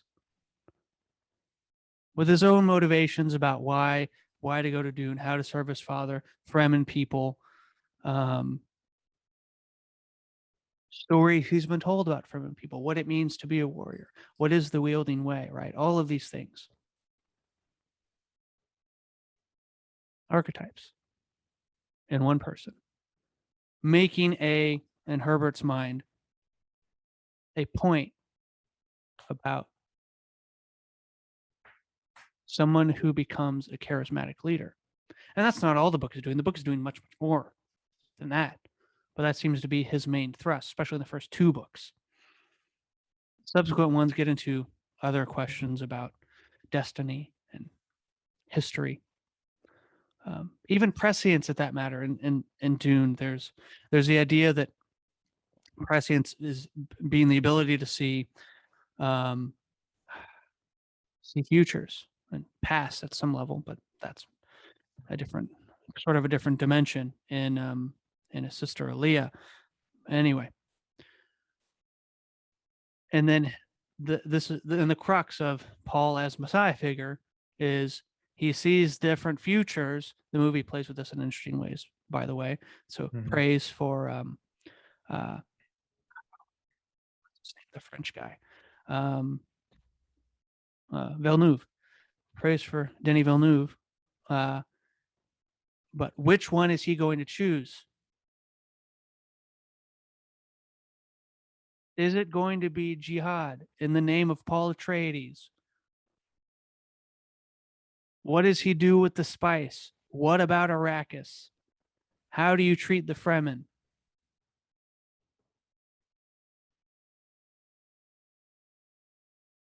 So, archetype, Messiah figure. Then what do you do? What are the decisions he makes in particular? And then, in your world, okay, try Paul's lenses on. And specifics, given your situations, given your family heritage, given your training, let's say, or even lack of training in life, given possible futures, what decisions are you going to make? And also, given those that you put in leadership above you, to reference the conversation we had earlier, maybe you should be a little more weary of that guy that just seems so attractive and so perfect for the moment. So how does fiction critique? How does fiction give us lenses? Well, it distills certain things for us in particular manners that then, as Peterson would also say, this is why we think, because we can act things out in our heads and then not die. Yeah. Fiction just does that to a greater degree. Oh yeah, so you're So you're a big chemistry guy and you get diagnosed with a terminal illness. Do you really want to do anything to get money for your family? And I mean anything? Do you really want to do that? We'll just look at Walter White.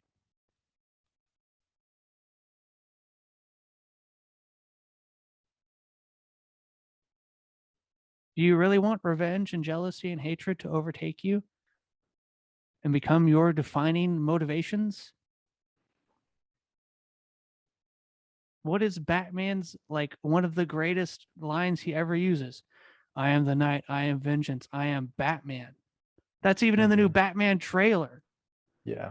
As much as he might be a hero, as much as I might love Batman. Yeah. You really want to be that? The question is, I mean, Batman's a very broken character. You see this in the comics explicitly, right? He drives everyone away from him personally, except for Alfred. Dick Grayson goes to another city. And Alfred and him even have that moment in The Dark Knight Rises, right? Yeah. Yeah. And this is why The Mask of Phantasm is maybe the best Batman movie ever made. Yeah. Hot take. I don't know if it's that hot, but yeah.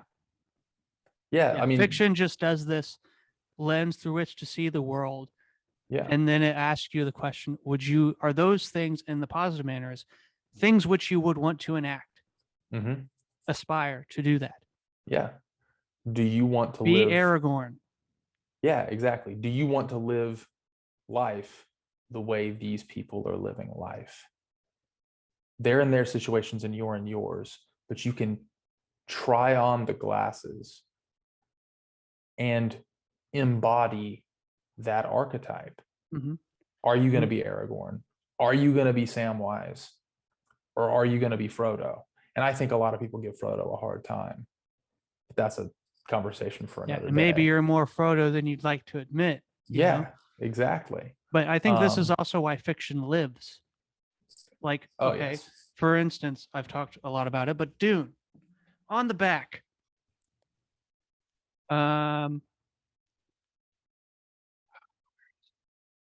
Oh yeah, just a quote from a review from the New Yorker.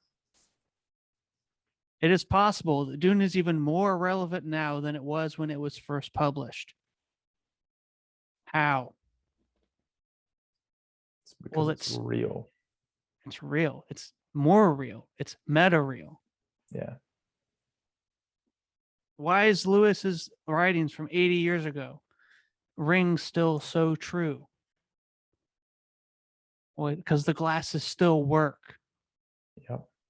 And we're still trying to throw the waterfall away and only use the glasses. So let's talk about Joker.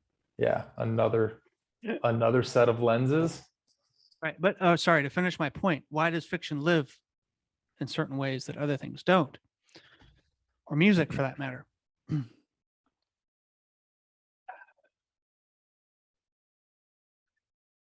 Because I think at the level of let's say nation or global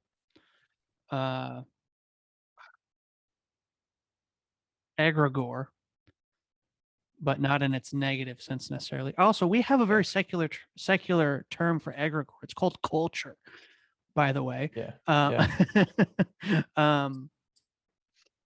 We say, okay, these stories are valuable. Again, value judgment. Why? Well, they say something important. Either you should enact this, or this is something you should watch out for. Maybe it says both.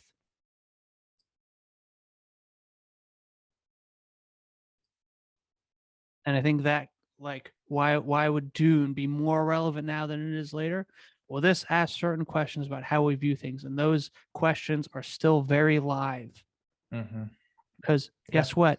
Politics and Messiah figures never go away. Yeah. Even before the real Messiah, there were other people who claimed to be Messiah, and there were still people after him who claimed to be Messiah.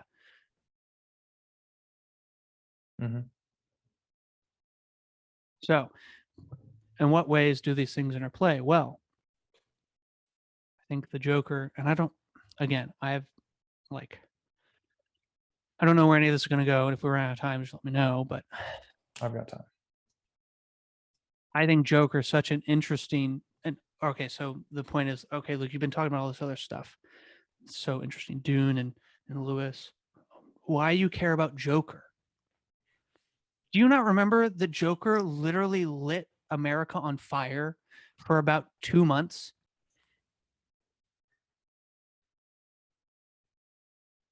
Oh, it's so dangerous. It's going to start it's going to encourage incels and mass shooting. There were police at premieres of the film, extra security.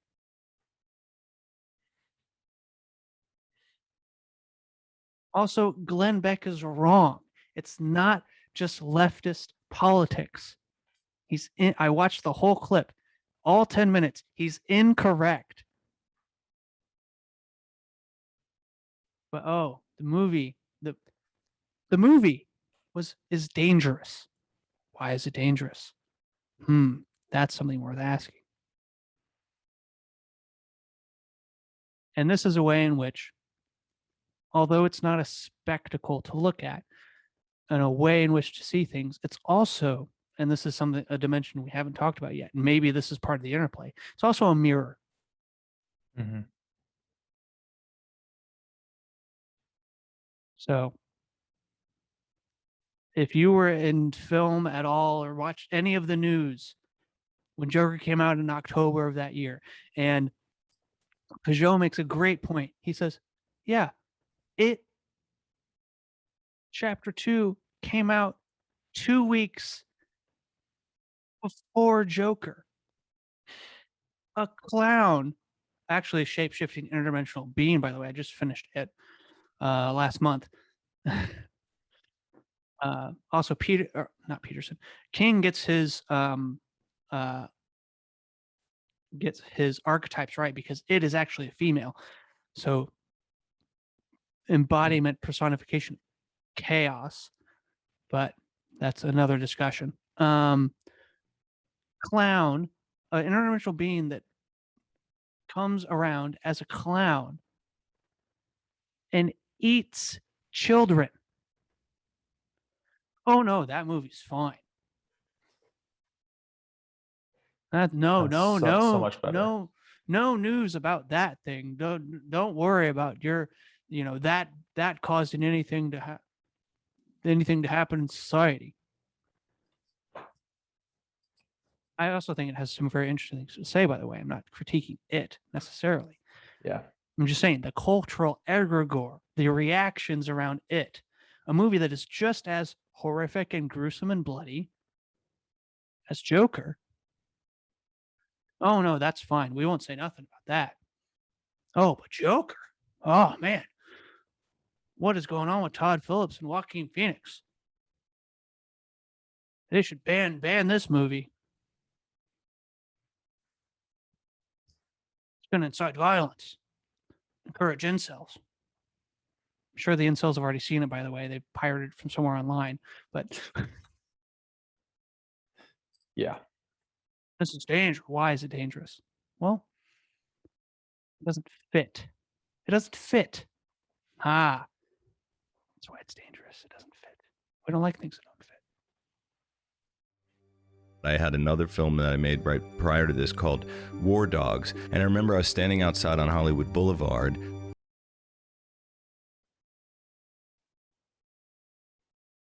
We don't like the glasses, so we don't want to put them on. Yeah. Well, but maybe. What? The glasses make you feel gross, right? Yeah. You put them on and you're like, oh, that's not good. That's not good. And he's right. It was brilliant because sitting in that movie theater, you're like, there's no way this guy's getting out of here alive. And to a certain degree, even though he's no worse than a lot of people, you don't really want him to. You kind of think he deserves what's coming to him. That's but at the literally same time, the line he uses. Yeah. You know what you get? You get what you effing deserve. Yep. And then he shoots him. Yeah. And you're like, you did kind of have that coming. Not that I wanted it. I don't. I really don't. And I don't want any of the chaos that follows. I don't want Bruce Wayne's parents to die. I don't want any of that. But you know it's coming. And you can see why. And it's even being able to put yourself in that perspective that disturbs you. Mm-hmm. Because you can now walk yourself through the logic of a psychopath who shoots someone on national television. And that's scary. And because I've seen this movie, I know. I mean, I knew this before, right? But because I've seen this movie, I think, yeah, I never want to become that. Because I was able to put on the glasses Mm-hmm. and see the world through the eyes of someone who becomes the Joker, the epitome, the definition of meaningless destruction, just wants to see the world burn. Mm-hmm. Right? Ugh, it's disgusting and it's creepy and it's awful. And to a certain degree, it's necessary for us to be able to put those glasses on. Because in putting them on, we realize we never, ever want to let that happen to me or anyone else. I left that theater thinking, wow, I have to do a better job of making sure the people around me are okay. Mm-hmm. Because I don't want that to become someone I know.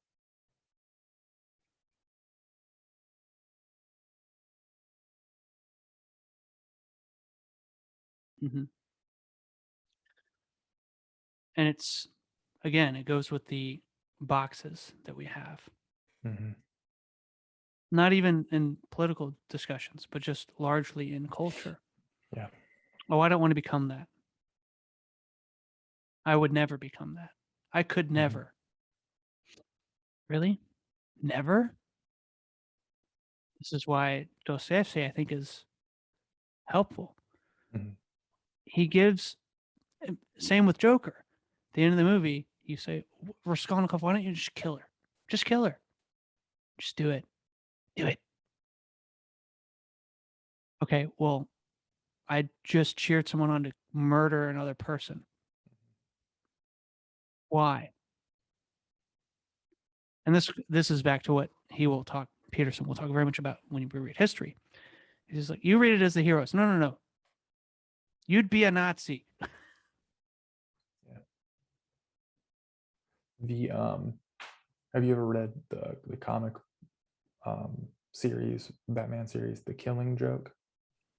No, I haven't read it, but I'm through osmosis, I'm pretty familiar with it. I know that Phillips was stealing very much from that as well. Yeah. So, well, and the basic premise is the Joker. This is when Barbara Gordon goes from Batgirl to Oracle, because this is when she gets shot, right? And the basic premise is the Joker is trying to make Batman and Jim Gordon become the Joker. And he's all it trying takes to is one bad day. All it takes is one bad day.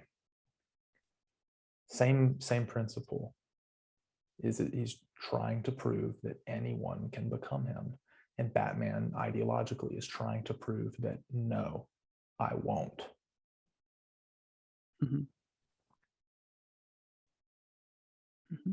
As many problems as Batman has, I mean, we discussed those earlier. He's not willing to go that far. So,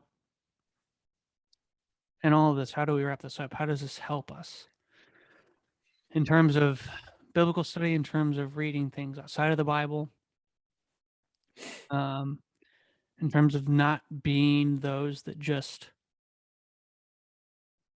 I see what you're doing here. The cynics. Making the world translucent.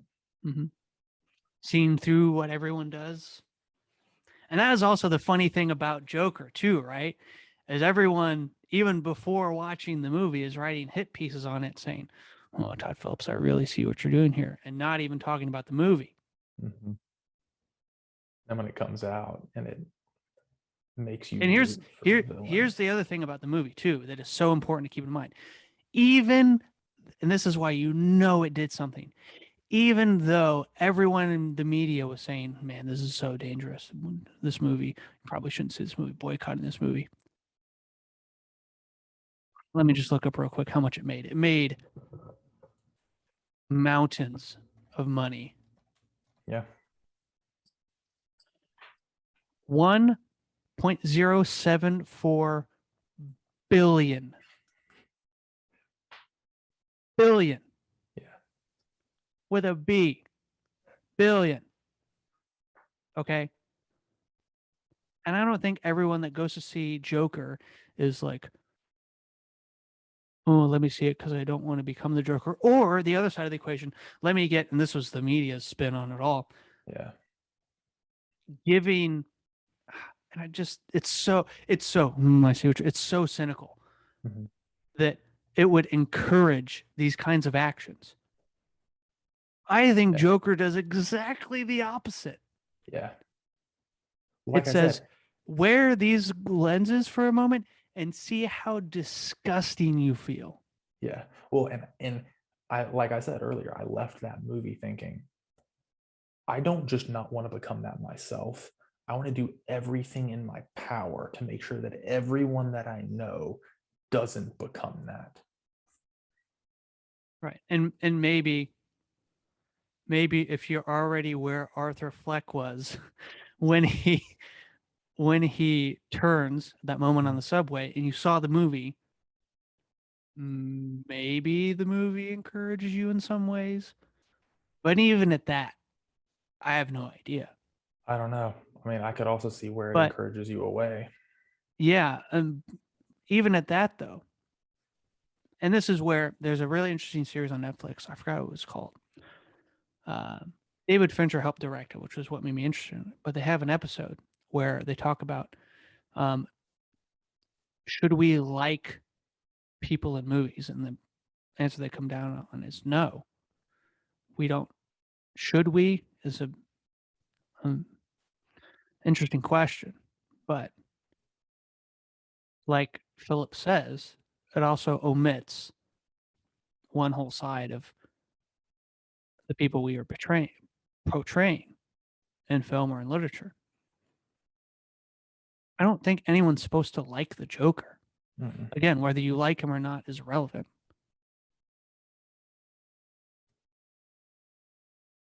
So it obviously touched some kind of nerve. Yeah.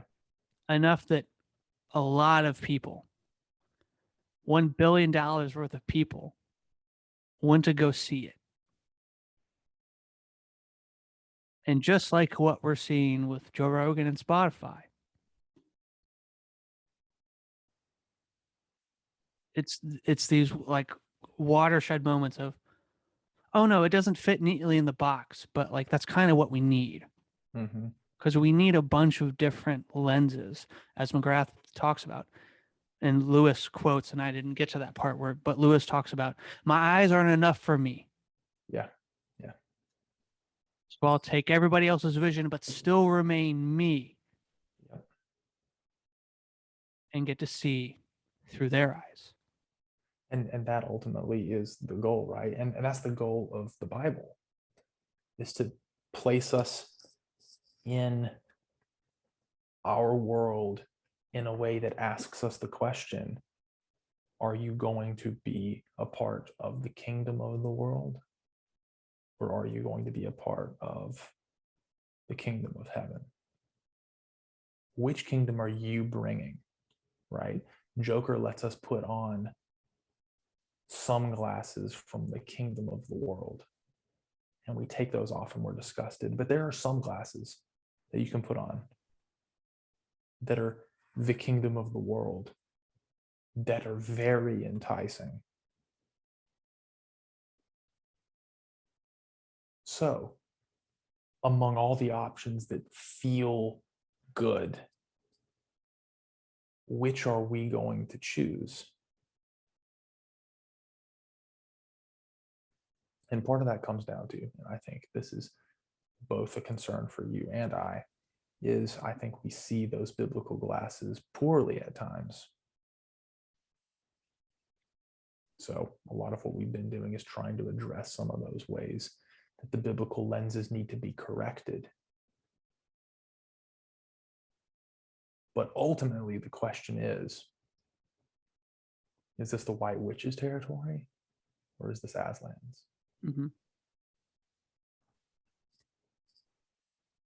Part of, and just not even as disclaimer, but just to give reason, Luke, why do you talk so much about Tarantino? Or why you have 30 minutes on the Joker? Why do you care so much about Dune? Well, because, as Lewis would argue as well, by the way, if God is truth, and if God, the world really is his, then essentially all truth, and this discussion we've been having currently is, how do we discern that? Mm-hmm. But the Bible is not just that thing that you read for 15 minutes every morning that lifts your spirits, gives you an emotional high, and helps you get through till 7 o'clock that evening when you're a little bit more tired and you're a little bit more angry. And you think, oh, but I read this thing this morning. Sure, that's all well and good. But hopefully, and why I want to give people a better relationship with that, is to say, yeah, but the Bible interfaces with all these things in all these other ways too, that are really, really important to know. Because if you're going to do, no matter if you're a teacher, no matter if you're a pastor, if you're going to do any kind of work in explaining or embodying why the Bible is true or meta true or more than true, it's going to take a lot more than the Bible says so. Mm-hmm. Yeah. It's way more complicated than that. It is maybe as simple as that, sure, but how you get there is pretty tough sometimes. So I interface with all this stuff because it's all God's at the end of the day. It's true. It's true. I don't care where it comes from. So, and it helps give a bridge, right? I can discuss why not only having projections, but having things in the real world that match those projections are important when we think about literature, because, well, what does Frank Herbert teach us in Dune? Why would you even phrase it that way? He teaches us something about what? What is Joker telling us about those bad incels? Okay, well, what's the purpose here? And what happens when, like we were talking about before, all we do is get cynical and deconstruct, and I see what you're doing there. That sermon point there is just no, that, and well, that isn't really what that means in that passage. There's like 3 layers here, because in Hebrew tradition it really meant this, and then the rabbis took it that way. So, and Jesus uses this rmez here and does this thing. So actually, your point is irrelevant. That's all that happens. Yeah. If we aren't actually subservient to the truth, then what are we doing here, really? Yeah. And if we aren't willing to bring the kingdom,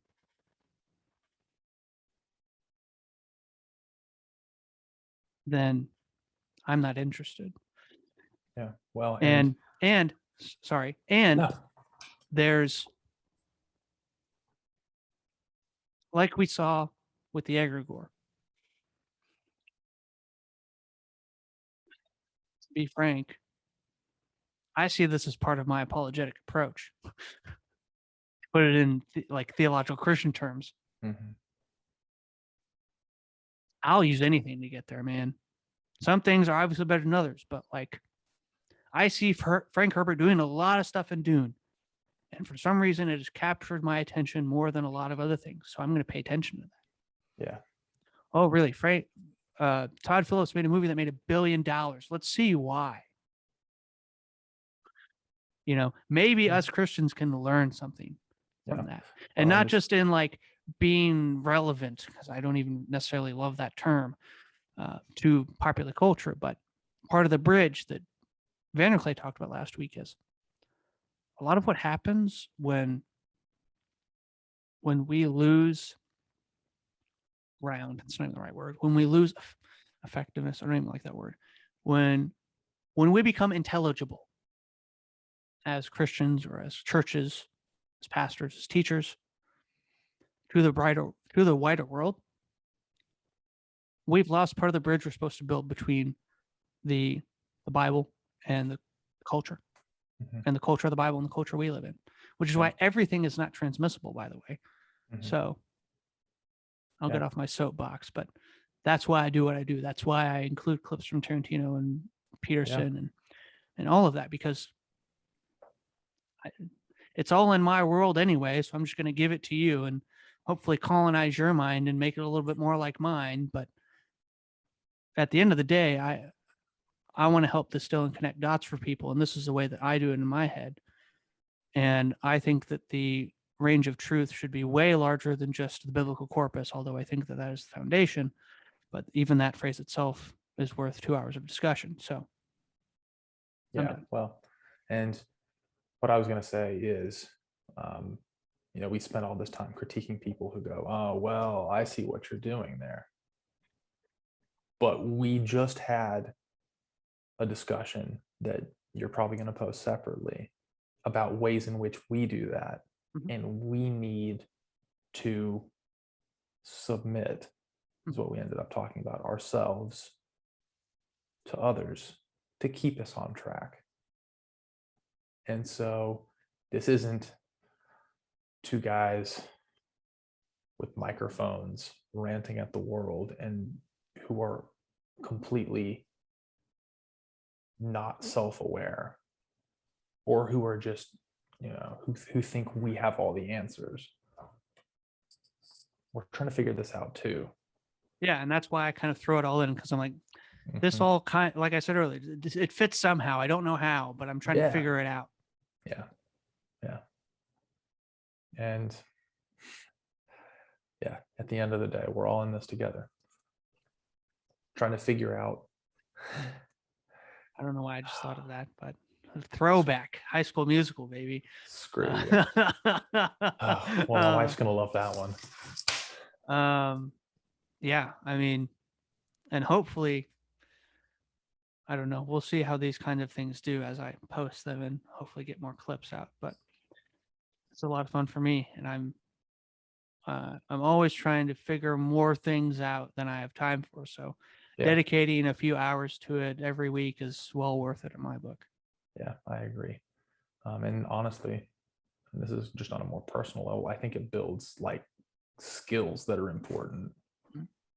So like not just idea exploration, but I mean, it's also practical in that sense. So all right. Well, I'm about tapped out.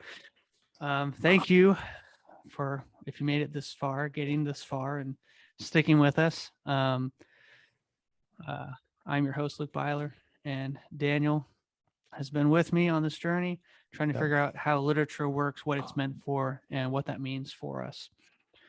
I don't know what we're going to talk about next week. Probably that's what we're about to talk about real quick. So hopefully we will see you in the next one.